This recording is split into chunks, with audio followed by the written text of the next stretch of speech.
Okay, welcome all. Today I want to talk about how to exactly minimize binary pairwise Markov random fields. We've seen the last time that higher order MRFs, so those with cliques encompassing more than two random variables, can always be reduced to pairwise MRFs. And I'm only talking about binary MRFs because, except in a few special cases, using multiple labels, so more than two labels per random variable, is an NP-hard problem. So actually I want to continue with the discussion of integer linear programming, which is NP-hard, as a solution approach, and that also works with multiple labels. But then the more efficient polynomial time algorithms that I want to talk about, they are only viable in general for binary MRFs. So I'll continue with the ILP formulation, and leading up to the so-called graph cut algorithm, I want to explain what pseudo-Boolean functions are and talk about max flow min cut, and then introduce the graph cut algorithm, which will be the main topic of today. So I have a few pictures here from a tutorial given by Carsten Roth at ICSV 09, just to explain again the standard application of MRFs. On the left hand side you see the energy function, which has a data term and a smoothness prior. So the data term here has for each pixel a preference as to whether it should be assigned to foreground or background, and the smoothness potential here encourages adjacent pixels to have the same label. And you also see here a masked image, and if this parameter w here is set to 0, we rely on the data term alone.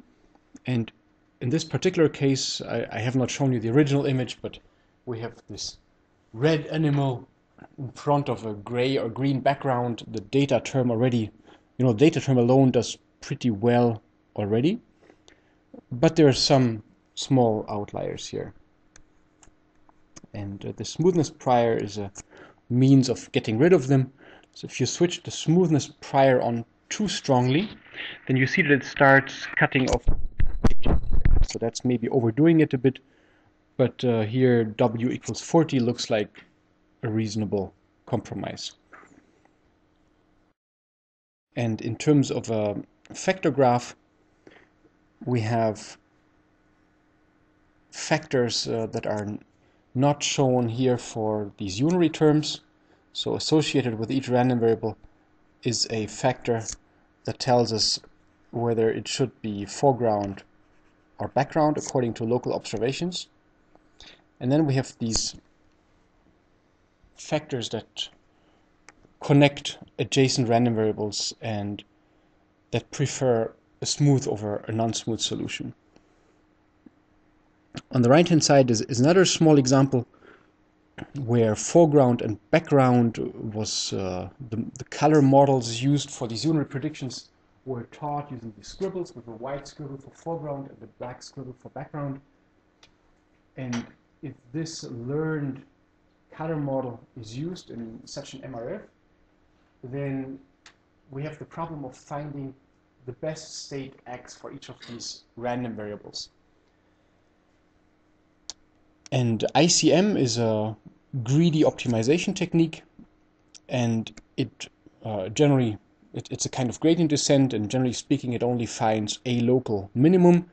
On the right hand side you see a global optimum, which in this case also happens to be the better solution. And this is not always the case.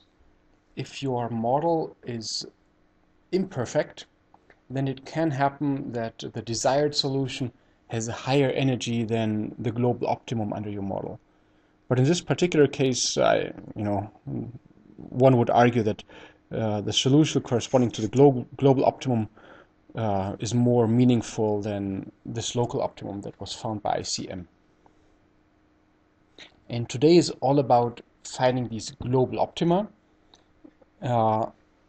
Like I mentioned last time, we have reformulated the whole thing, let me find that again,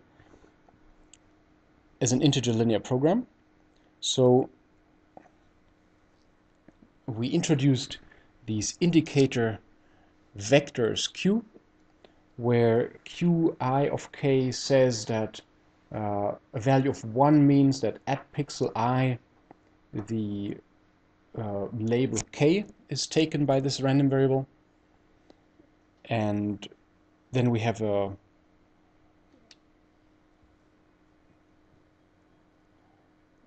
couple of additional conditions, namely that at each pixel I we want only one label to be active. So if we sum over all of these qik that are associated with a single pixel I, then we want to get out a 1. We want these to be indicator variables, so they should be either 0 or 1. And we linearize the whole problem. So for this pairwise term, which depends on 2 random variables really, we introduce these indicator vectors that are indicator tables that are 1 if pixel I has label k, j has label l. And by this trick, so by inflating our dimensionality, we were able to express everything as a function that's linear in terms of these new variables q. And then we had also these consistency conditions. So the pairwise indicator variables need to match the unary indicators. And this is guaranteed by this last equation here. And then I asked the question, so have we won anything by reformulating this binary MRF, or sorry, binary here is wrong, this should be a pairwise.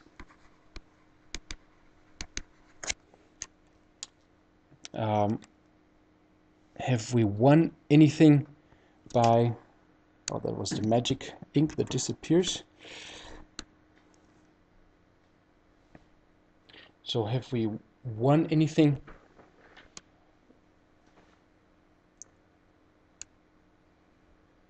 by rewriting it as an interlinear program? And I argued on the one hand no, because, well, we've picked an algorithm that is NP-hard in general to solve the problem, and on the other hand yes, because some nice solvers are available already. And the thing in the green box is a more compact way of expressing an integer linear program. And then we looked at one particular paper where an algorithm that we will also talk about today was used to solve the easy parts and isolate really the hard core of the problem, and this hard core was then solved using a standard solver. Okay, so this is where we stopped last time, and today I want to continue by explaining a little bit what the structure of this ILP looks like. So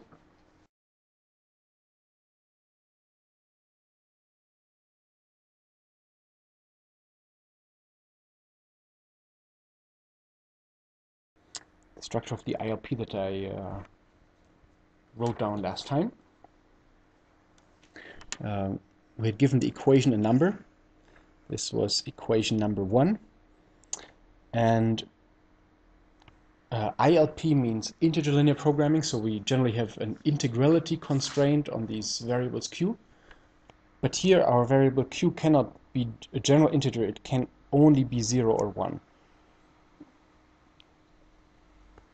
Actually, we have here a so-called 0, 1 linear program,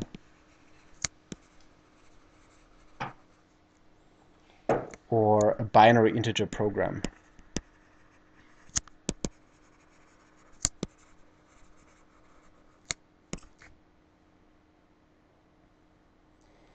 So we now have expressed our problem not in terms of the original variables x, but in terms of these indicator variables q. And let's remember how many of them we have actually. So we have a total of p binary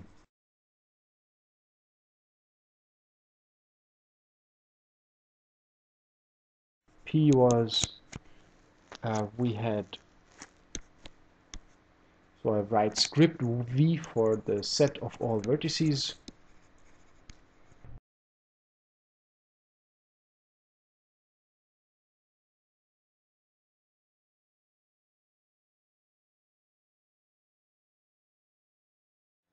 We have one for each element in the set of edges, script e.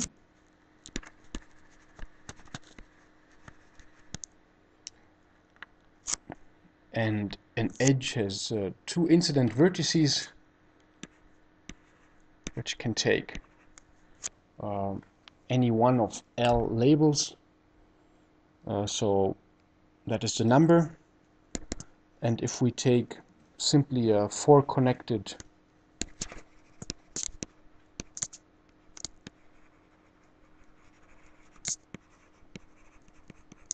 MRF, this would be 4 times the number of vertices, omitting boundary effects here.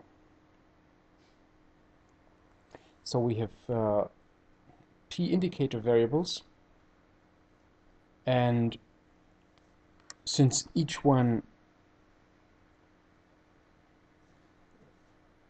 can be 0 or 1, we have a total of 2 to the power of p. Well, let me write not possible. Let me write 2 to the power of p states. And if you want to think of it geometrically,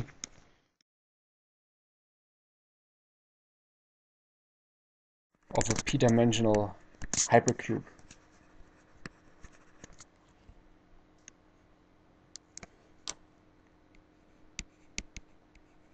So each one can be 0 or 1, and we have p of them. That is 0, 1 to the power of p.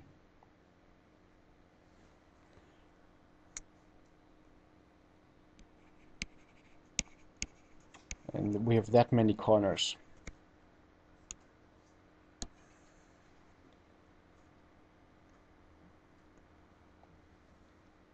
However, in the original problem,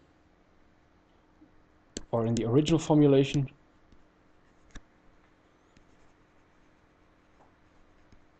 so we have script L to the power of script V possible states.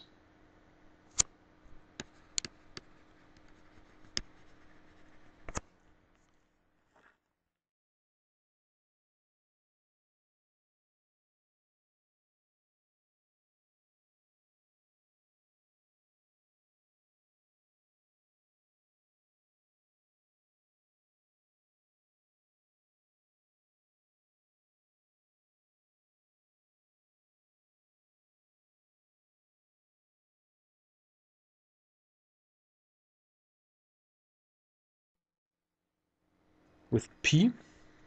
So this is the number of states in the original formulation, and in the formulation using these indicator variables, we have 2 to the power of P states. And that means that not all of these are viable.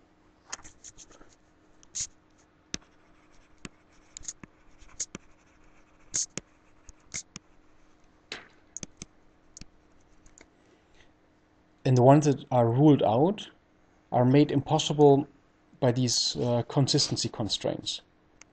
So the consistency constraints shown here mean that out of all of these corners of the hypercube, we can actually only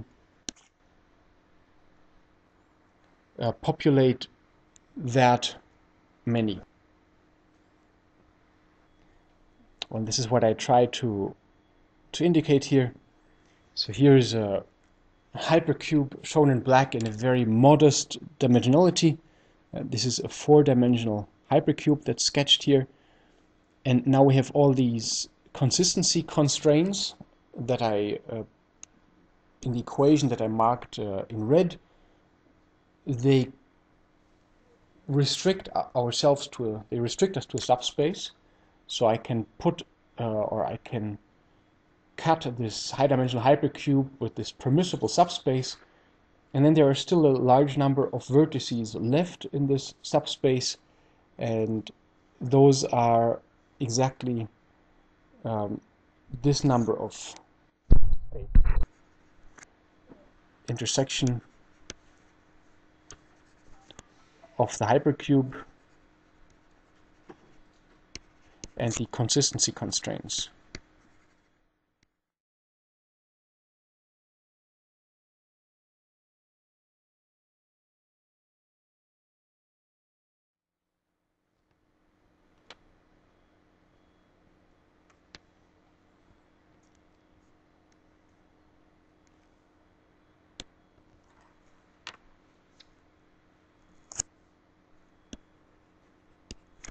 So repeating this compact formulation, we want to maximize here over Q, or did we want to minimize? What did I write in equation 1? I wanted to maximize. Yeah, I can just change the sign in the objective to get either maximization or minimization. So I want to maximize C transpose Q such that A Q is less than a vector B. This is the standard form here of a linear program, and if it were only this, it would be a linear program, but we require additionally that Q should be integer, or actually binary.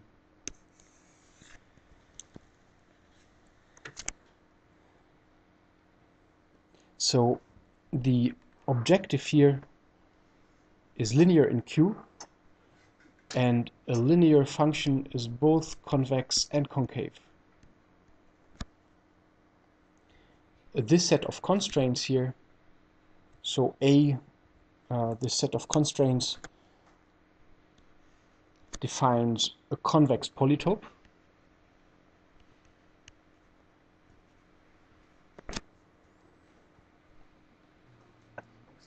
Yeah. How can a function be convex and concave at the same time? Only the linear, only straight lines and planes are both convex and concave at the same time. This is the only case. And well, this cuts out an orthant of space, the positive orthant, which is also a convex set.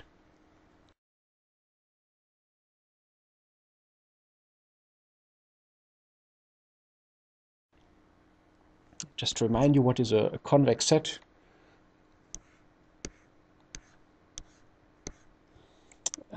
Essentially, in a convex set, if you take any point from the set and connect it with any other point from the set, if you can do that without leaving the set, then it's convex. Whereas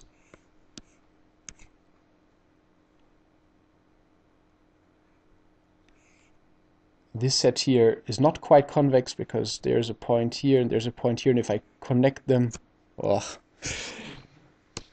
you know where I'm getting to. Let me make this a bit more extreme.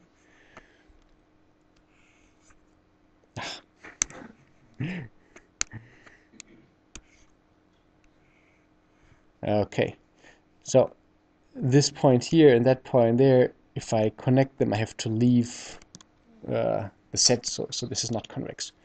And well, I'm sketching this again to show that the integrality, that's a special case of a non-convex set. So I have here a Cartesian lattice, and the points are my set. The collection of points is my set.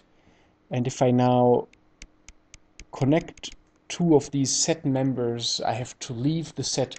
So Q being integer is a non-convex constraint. And this is why an ILP is, in general, NP hard.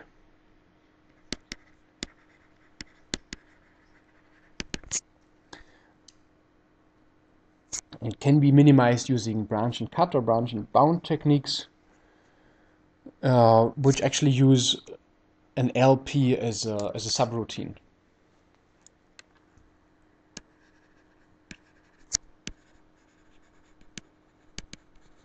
So NP hard does not mean impossible to solve. It just means it typically gets very slow if you have a large instance of your problem. So the actual definition is a bit more involved, but you know, exponential in problem size. Let's think of that.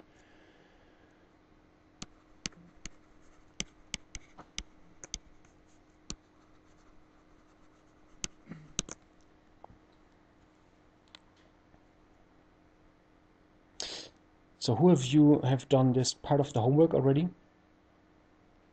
Okay, so you are very well prepared. I want to give you a geometric intuition for such a linear program using a nice example here by Job Sibijn. These images encapsulate a lot of information. So we have first, so we have here two variables x and y, rather than x1 and x2 and so on. And shown is a Cartesian lattice. Actually, the Cartesian lattice is only shown within the convex polytope, but of course it continues out there. And I wrote that we want to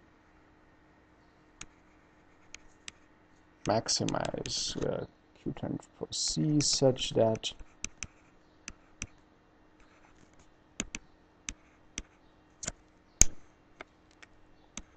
so you see that the constraint that the variables be non-negative has been enforced.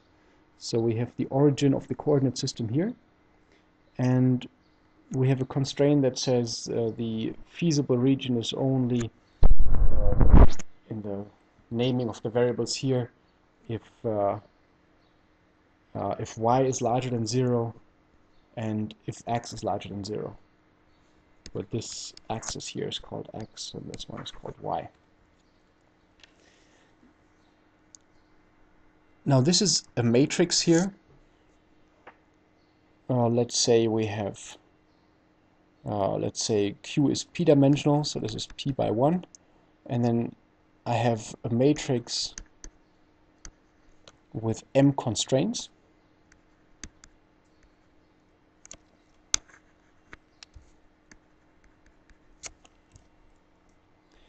In this case here, 3 constraints were used, namely that solutions must lie below this plane, and in that direction, and in that direction. So each row here, if I say that A is a stacked set of row vectors here,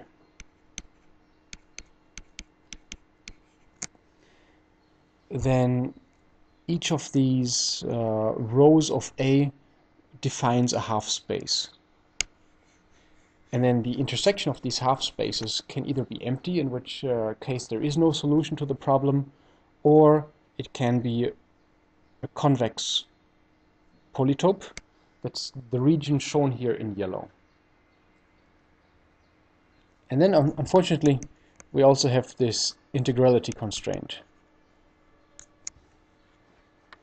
which means that rather than with the entire the permissible set of solutions is not the entire yellow area, but rather only those points here that were shown inside the yellow area, only those parts of the Cartesian grid. Okay, and then we have the reward vector C. So this indicates the direction in which we want to optimize. And I have shown here with the bold green vector the direction in which the reward increases. So if I solve the LP alone, I'm looking for that part of the polygon which lies furthest along this vector.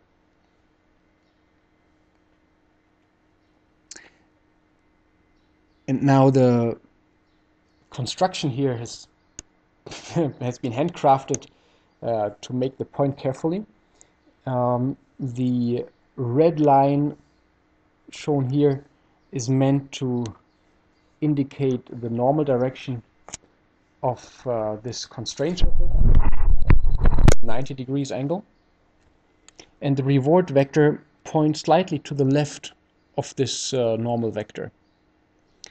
And that means that that point of the polytope which is furthest along the vector is actually the one that I've circled here in green. So if I project it onto this reward vector by right angle, this is the part of the polytope which is further along this reward vector than any other part of the polytope. So this here is the LP optimum. And now if you don't think about it too much, if you want to find an integer solution, well, you would probably suggest, or one could suggest, to simply round. So to look for the closest integer point, we have a couple of integer points here, to look for the closest integer point which lies within the feasible set. And the closest integer point would be that one here. And it projects on the reward vector here. But actually we have two better integer points. So there is one here, which gives us this much of a reward, and there is that one, which is the integer point lying the furthest in the direction of this reward vector. So that would be the integer point that actually maximizes this thing here, that maximizes the projection onto the reward vector. So we have the non-integer optimum here, or the solution to the linear program, the ILP optimum, solution to the integer linear program there. And it can actually be quite far from the LP optimum. And especially in multiple dimensions, this is a problem. Now, if you use a rounding, so an approximate solution, that may still give you a very good local optimum, but if you look not at the energy but at the actual solution, you see this solution here, which I would obtain by rounding, is pretty far away from that solution. So if you look at the solutions, they can actually also be very different.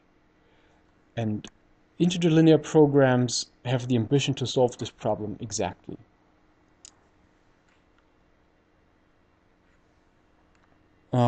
So you're asking if I can somehow discretize this space in a more fine-grained fashion. That would amount to changing the problem formulation. So, think of X as the number of lorries that you want to buy, and think of Y as, I don't know, a number of warehouses or something, and you cannot simply buy 10 times as many lorries. Okay, so these constraints are always defined with regard to the original variables. Mm-hmm. Oh, I did that just to explain why the LP optimum was this one and not that one. So this is why I indicated, let's say if my reward vector looked very different. So if my reward vector pointed in this direction here, then it would be quite obvious that the LP optimum would be, the one. So the optimum of an LP is always the corner of a polytope, or it's a face defined by several corners that have the same merit under the current reward vector. And if I had shown the reward vector in the direction I've just drawn, it would have been quite obvious that this is the LP solution, and then actually the ILP solution would have been, I'm not sure, one of these two here, I guess. And I wanted to construct, or actually Job Siebein, in drawing this example, wanted to construct a case where the LP optimum is pretty far from the ILP optimum. And this happens when the reward vector points almost in the direction of one of the normal vectors that define a face of your polytope. Oh, the reward vector is input to the procedure. So if we look again, Q and, C.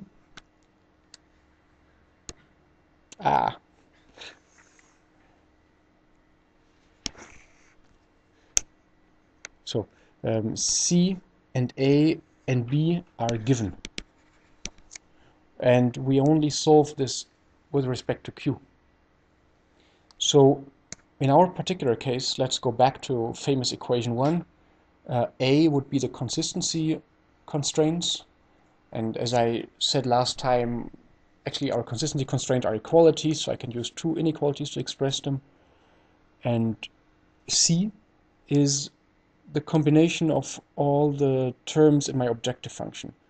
So C is, on the one hand, the unary terms, and on the other hand, these smoothness terms. Let me go back to equation 1.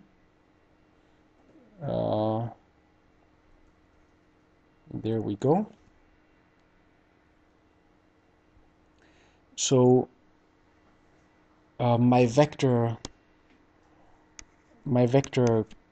what I abbreviate as Q, is Qi of k and Qij of k and l, and this is for I and j in the set of, this is for,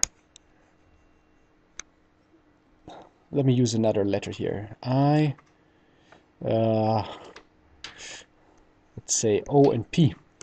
So this is for I in the set of vertices and O and P in the set of edges, and K and L in the set of labels. So this is what I collect as vector Q. And then there are all these other things which I collect as my reward vector or cost vector. So C is the set of all psi I k and of all psi OP of k and l, with the same sets as I've shown here previously. And for a concrete problem, these are just numbers. So let's say for a concrete segmentation problem, like this one here, we have for each pixel in the image a unary term which says to what extent it wants to be foreground or background. So these are psi I0 and psi I1. And then we have these terms for the smoothness. And if we have a plain MRF, then actually the smoothness terms are the same all across the image. But if I define a conditional random field, then the value of these factors here is also a function of the local image content, and then these numbers will differ. And collecting all these numbers gives you this cost vector C in this ILP. Okay. So here is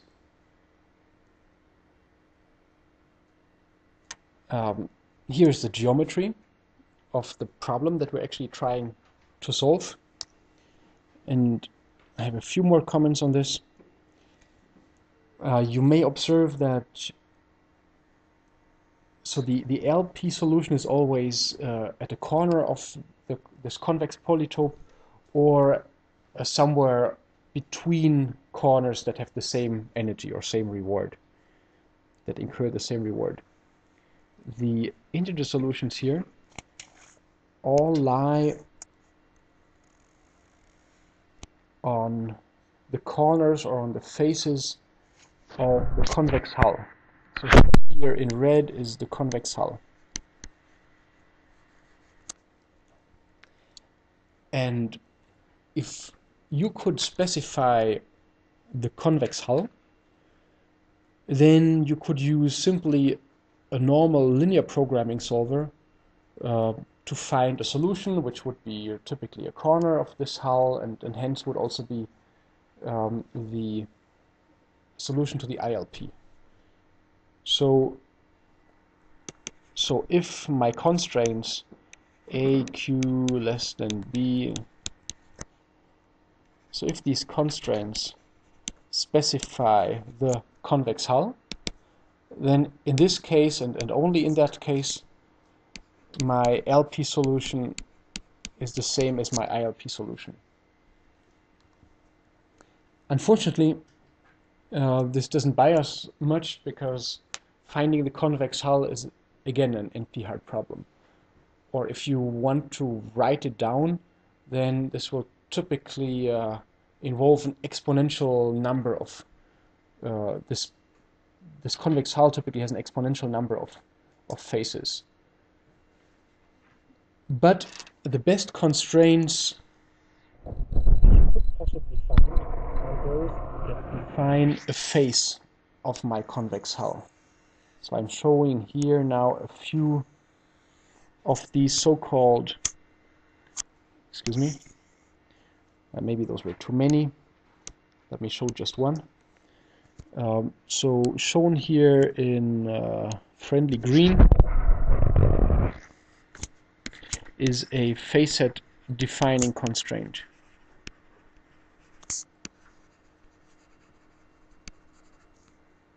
Where facet here means one facet of this convex hull polytope, and facet-defining is defined as follows.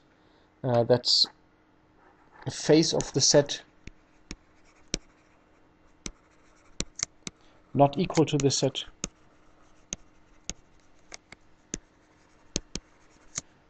of maximal dimension.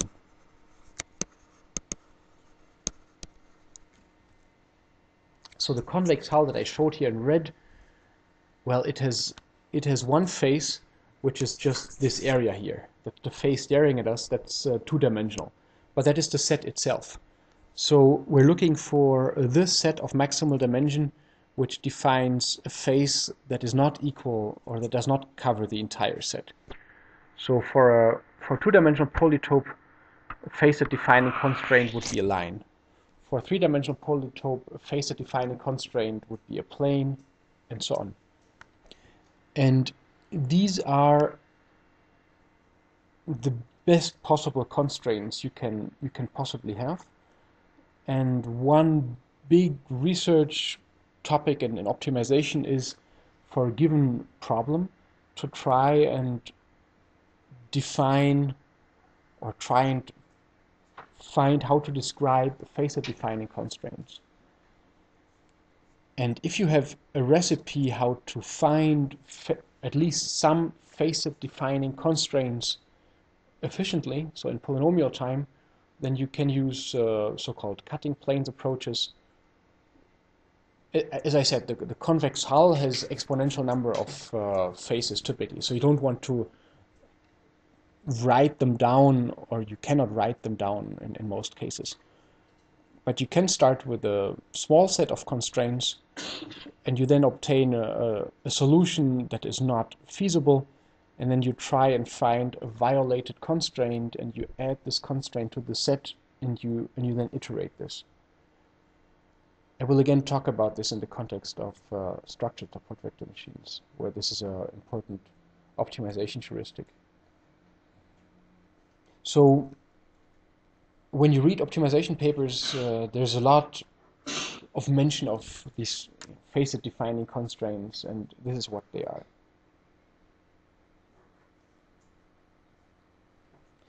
So if we have a problem, let's say this is the actual problem that we want to solve. For our problem here, this is called the marginal polytope. So for pairwise MRFs, this is called the marginal polytope. This is the convex hull that I've just shown. So we can very briefly write the entire optimization problem as maximize C transpose Q, such that Q lies in this polytope, where C transpose Q refers to this representation, to this over-complete representation with these indicator variables that can be used to linearize the problem. Now there are different kinds of approximations that you can make in the language of Finley and Joachims. There are under-generating approximations, like this one here.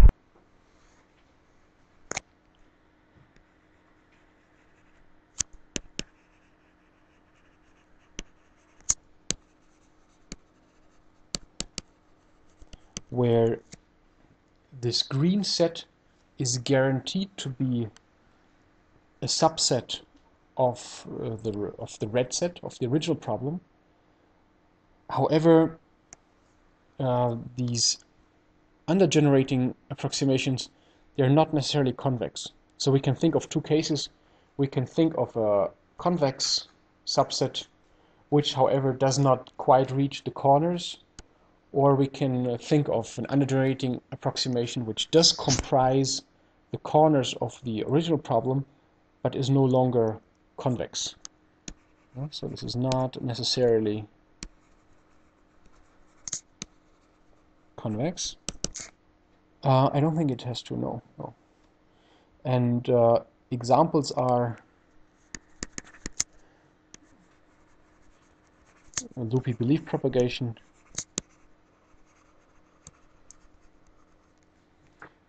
or various mean field approaches. As physicists, you know a lot about mean field approaches, where you decouple the interactions between your multiple objects or particles by just letting each particle feel the average influence of all the others.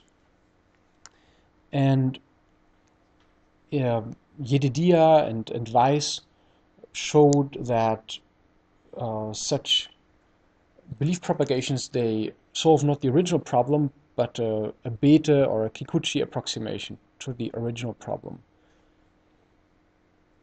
And the true optimum, let's say, perhaps this is the true optimum, that will be a local optimum of such approaches, but it won't be the only local optimum.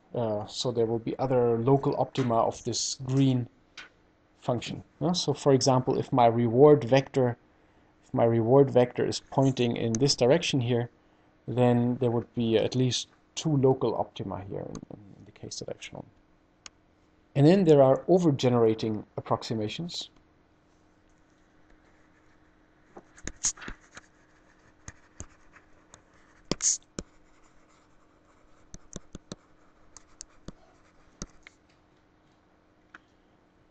Where you construct an outer bound. And if you're lucky, this outer bound will touch the original polygon, and if you're very lucky, it may even have some of the facet-defining constraints.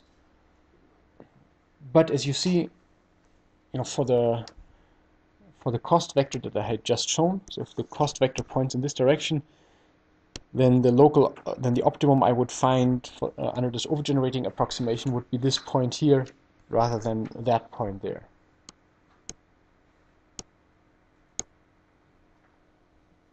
And such over-generating approximations include the local marginal polytope,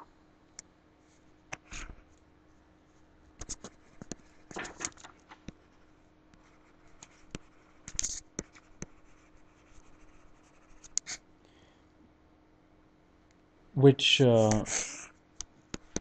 is equation 1, but without the integrality constraints.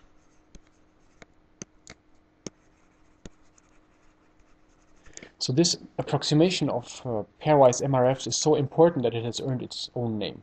Okay, so the original problem is defined by the marginal polytope, and this approximation, by relaxing, by omitting the integrality constraints, gives us the local marginal polytope. And another important approximation, the BHS algorithm, which is an abbreviation for Boros and Hammer and Son, which in the computer vision literature is also known as QPBO.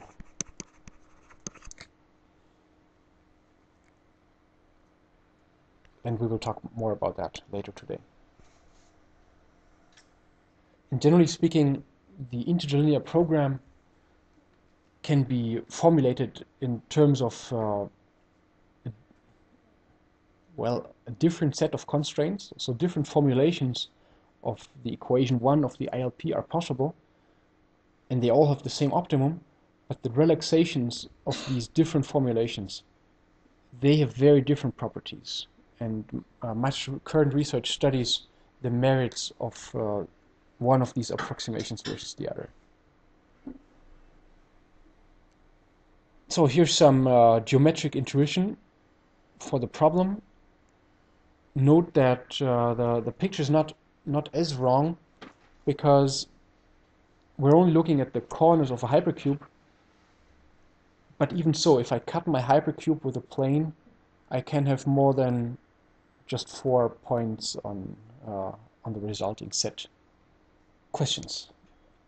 Yes, but what I'm saying is that if you cut a hypercube with an oblique plane, then you may get a picture that looks like this. Yeah? So if you project onto an oblique direction, you may get a more interesting pattern of allowed points. You know, this hypercube, you never enumerate all corners in the hypercube. This is just the underlying geometric entity when you have a high-dimensional indicator vector. Yeah. I can't, or because some of these indicator vectors are not permissible combinations. So for example, I cannot say that Qi of 0 is 1 and Qj of, also let's say, of 0 is 1 and Qj 1. That's inconsistent, because this term here would want my variable j to have label 1, but in this equation I stated that the variable j has label 0. Okay, so this is one inconsistency, and this would be one of the corners of the hypercube that lie outside the permissible set.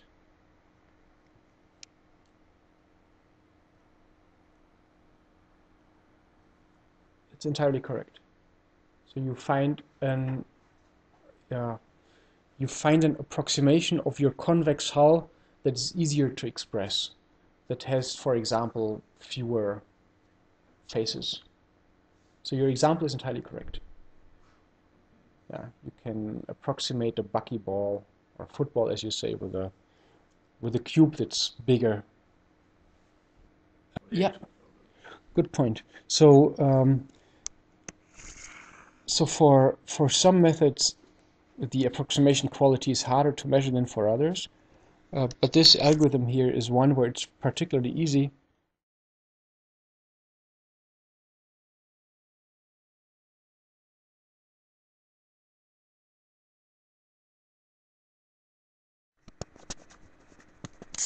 Which are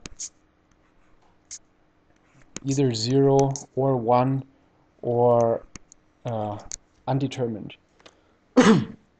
And one can show, it's quite an involved proof, but one can show that those parts of your big indicator vector that get a solution of either 0 or 1, that those parts are also part of the globally optimal solution.